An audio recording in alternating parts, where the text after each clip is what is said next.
ఎక్కడైనా ల్యాండ్ పై ఇన్వెస్ట్ చేయాలని అనుకుంటున్నారా? అయితే ఫ్యూచర్ సిటీలో ఇప్పుడే ల్యాండ్ పీస్ పెట్టుకోండి. పూర్తి వివరాలకు మాకు కాల్ చేయండి.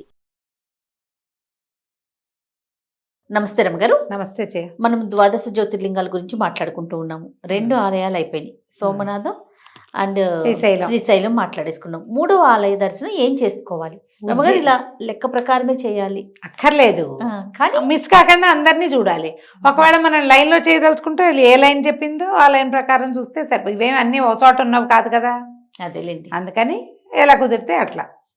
ఉజ్జయిని మహాకాళం, ఉజ్జయినిలో ఉన్నటువంటి మహాకాళుడు చాలా ప్రత్యేకమైన వాడి ఉజ్జయిని మహాకాళుడు. ఉజ్జయిని నగరము ఇవాల్టిది కాదు, పూర్వం అవంతి నగరం అనేవాళ్ళు. విక్రమార్కుడి కంటే ముందు నుంచి ఉంది. ఓహో. ఈ అవంతి నగర ప్రస్తావన మహాభారతంలో కూడా కనపడుతుంది. మనం చాలా స్టోరీలో మీరు అవంతి నగరం చెప్తారు పేరు. అవును, అవంతి అంత పాతది, పురాతనమైనది. ఈ పురాతన అవంతి నగరంలో ఈ మన మహాకాళుడు వెలిసి ఉన్నాడు. ఈ మహాకాళ స్వరూపాన్ని గురించి ఒక ప్రత్యేకమైన గాథ ఒకటి చెప్తారు. పూర్వం ఈ ప్రాంతంలో ఒక బ్రాహ్మణుడు పార్థివలింగానికి పూజ చేసుకునేవాడట. ఆయనకి 4 కుమారులు ఉన్నారు. అయితే ఈ ప్రాంతానికి అప్పుడు అవంతి నగరంగా ఉన్నప్పుడు రాక్షసుడు ఒకడు ప్రజల మీద పడి విరుచుకుని తినేవాడట. వీళ్ళ ఇంటి మీదకి వస్తే ఈయన పూజిస్తున్నటువంటి పార్థివలింగంలోంచి పరమేశ్వరుడు ఉగ్ర రూపంలో బయటకు వచ్చి రాక్షస సంహారం చేసి ప్రపంచమంతా వణికిపోతూ ఉంటే ఆ కనపడుతున్నటువంటి పరమేశ్వరుడి ఉగ్ర రూపాన్ని చూసి, అంటే మరి రౌద్ర స్వరూపుడుగా ఉన్నాడు, ఈ ఆ కుమారులు 4 భయపడలేదట. వాళ్ళు స్తోత్రం చేస్తున్నారు. ఆయన శాంతించి మళ్ళీ పార్థివలింగంలోకి వెళ్ళిపోయాడు. అయితే ఆ బ్రాహ్మణ ఆయన ఈయన్ని ప్రార్థించాడట, ఇక్కడ వెలిసి ఉండు నువ్వు, ఎక్కడైతే నీ స్వరూపాన్ని మాకు ఉగ్రరూపిగా చూపించావో అక్కడ మహత్తర శక్తియుతుడుగా నువ్వు ఇక్కడ ఉండమని అడిగాడు. అక్కడ ఈ మహాకాళేశ్వరుడు కొలువై ఉన్నాడు. మహాకాళుడు అసలు కాలాన్ని మార్చగలిగిన వాడు. ఎట్లా మనం కాశీ ప్రత్యేకమైనదిగా చెప్పుకుంటామో ఈ మహాకాళుడు కూడా అలాంటి ప్రత్యేకమైన వాడు. ఇక్కడున్న ప్రత్యేకత ఇంకొకటి ఏంటంటే, అమ్మవారు మహాకాళీ స్వరూపంలో సిద్ధిదాత్రి రూపంలో ఈయనతో పాటు ఇక్కడ కొలువై ఉంటుంది. ఆమె కూడా ఇక్కడే ఉన్నది. అంటే ఈ దేవాలయం కూడా మనం ఏం చెప్పాలి, అష్టాదశ శక్తిపీఠాల్లో ఒకటైనటువంటి మహాకాళీ స్వరూపం ఉజ్జయినిలో ఉంది. ఉజ్జయిని మహాకాళి అంటారు. ఆవిడేమో కాళి అంటే ఇట్లా ఉగ్రరూపిగా ఉండదు, అస్సలు స్వరూపం కనపడదు మనకి, ఇట్లా ప్రతిమలాగా ఇట్లా కిందకున్నట్టు ఉంటుంది, బాగా సింధూరం పూయబడి ఉంటుంది. అక్కడ ఉన్న లోపలికి వెళ్తే మనం ఫీల్ అయ్యే ఎనర్జీయే ప్రత్యేకమైంది. ఉజ్జయినిలో గడకాళికా స్వరూపం ఒకటి కనపడుతుంది. గడకాళి అని కాళికా స్వరూపం ఇంకొక దేవాలయం ఉంది. కానీ ఈ మహాకాళుడి పక్కన ఉన్నటువంటి అమ్మవారు మాత్రం సిద్ధిదాత్రి స్వరూపంలో కనిపిస్తుంది. ఈయన కూడా అతి పెద్ద శివలింగ స్వరూపంలో ఉంటాడు మహాకాళుడు. 4 పక్కల ద్వారాలు, దేవాలయం చాలా విశేషంగా కనపడుతుంది. లోపలేమో మన సాక్షి గోపాలుడు, ఇట్లా దేవాలయాలు కనిపిస్తాయి. బోలెడని ఆలయాలు ఉన్నాయి. విశేషంగా 4 కాలాల్లోనూ 6 కాలాల్లోనూ అర్చన చేస్తారు ఈయనకి. బోలెడని హారతులు, అభిషేకాలు. ఈయనకి చేసేటువంటి భస్మహారతి మరీ విశేషం. అవును, భస్మహారతి చాలా గొప్పదిగా చెప్తారు. ఈ అప్పటి నుంచి ఉన్న అవంతి నగరం కాళిదాసు కాలానికి ముందు, అంటే కాళిదాసు కాలం అనకూడదు, విక్రమార్క శకానికి ముందు ఉజ్జయినిగా మారింది. ఈ అవంతి నగరము మోక్షద్వారాలుగా చెప్పబడేటువంటి అయోధ్య, మధురామాయ, కాశీ, కాంచి, అవంతిక, పురి, ద్వారవతి చైవ సప్తైతే మోక్షద్వారకాహ అంటారు. మోక్షద్వారాలుగా చెప్పబడేటువంటి మహాద్భుత నగరాలలో ఈ అవంతి ఒకటి. పైగా ఇది భూమధ్య రేఖ మీద ఉంది, ఫస్ట్ మెరిడియన్ మీద ఉందన్నమాట. ఉండటం వల్ల ఇక్కడ ఏం చేసినా సరే పవర్ఫుల్గా ఉంటుంది. ఈయన్ని దర్శించారంటే వాళ్ళు విజయం పొందవలసిందే.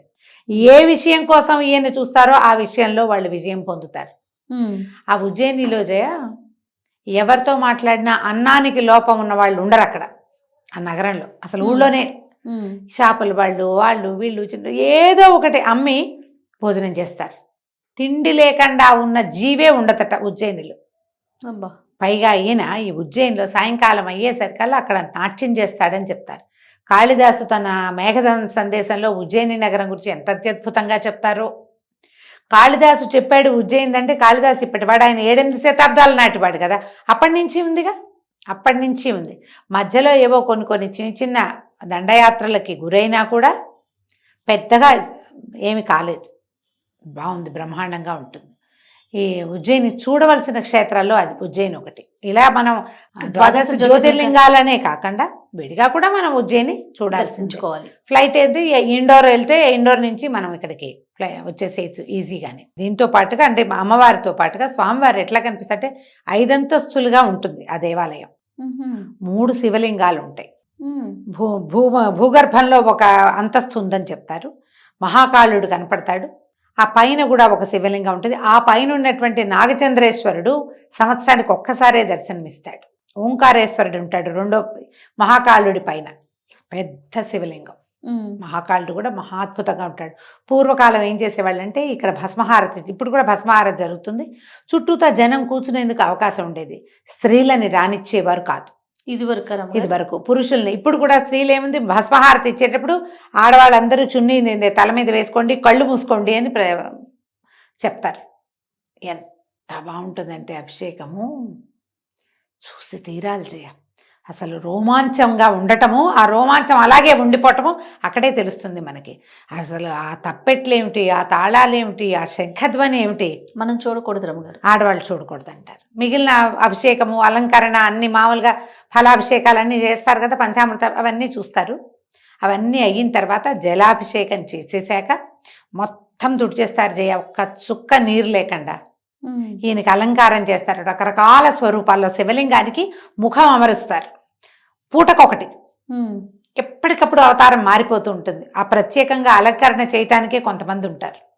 ఈ అలంకారం అంతా అయిన తర్వాత అప్పుడు భస్మహారతి ఇస్తారు. ఆ భస్మం ఏం చేస్తారు, ఇదివరకట చితాభస్మం పట్టుకొచ్చేవారట. చితాభస్మ ప్రియుడు, చితాభస్మం లేపో అని చెప్తారు భగవంతుడు.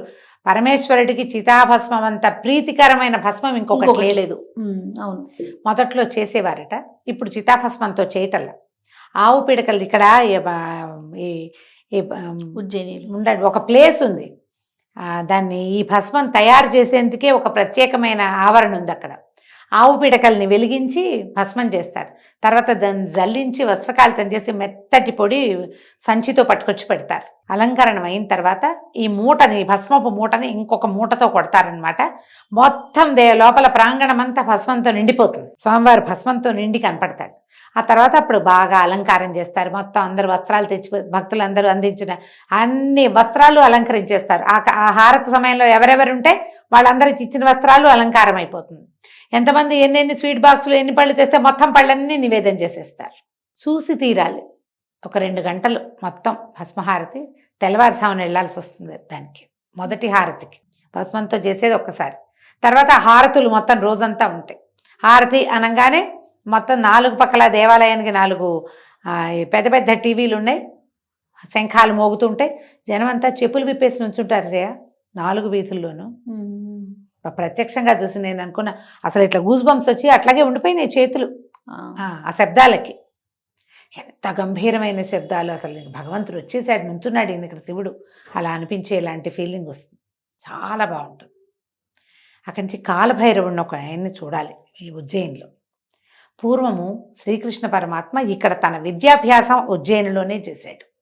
అవంతికా నగరంగా ఉండగా శ్రీకృష్ణ పరమాత్మ అన్నయ్య అయినటువంటి బలరాముడు, తర్వాత సుధాముడు, మనం కుచేలుడు అని చెప్పుకుంటాం, వీళ్ళందరూ కూడా ఈ అవంతికా నగరంలోనే విద్యాభ్యాసం చేశారు సాందీప మహాముని దగ్గర. ఆ సాందీపని ఆశ్రమం కూడా కనిపిస్తుంది మనకి ఉజ్జయినిలో ఉన్నది. ఇప్పటికీ కూడా కృష్ణుడు ఏమేమి విద్యలు నేర్చుకున్నాడో అవన్నీ చూపిస్తారు. ఈ మహాకాళ స్వరూపాన్ని దక్షిణామూర్తి అంటారు. ఈయన దక్షిణాభిముఖంగా కనిపిస్తాడు, ఇంకెక్కడా ఉండదు. ఇక్కడ ఒక శివసూత్రం అని ఒక ప్రత్యేకమైన విధానాన్ని, పూజా విధానాన్ని అనుసరిస్తాడట. మిగిలిన ఇక్కడ అనుసరించే విధానము మనకి భారతదేశంలో ఎక్కడా కనిపించదు. ఈయన దక్షిణామూర్తిగా ఉండటం, దక్షిణాభిముఖుడుగా ఉండటం వల్లే ఈ ప్రత్యేకమైన వ్యవహారం ఉంది. తాంత్రిక శివనేత్రం ఆ విధానం పేరు. ఇప్పుడు ఈయనకి ముఖం అలంకరిస్తారా, ఇట్లా ముఖాలంకారం చేయబడే శివుడు లేడు ఇంకెక్కడ.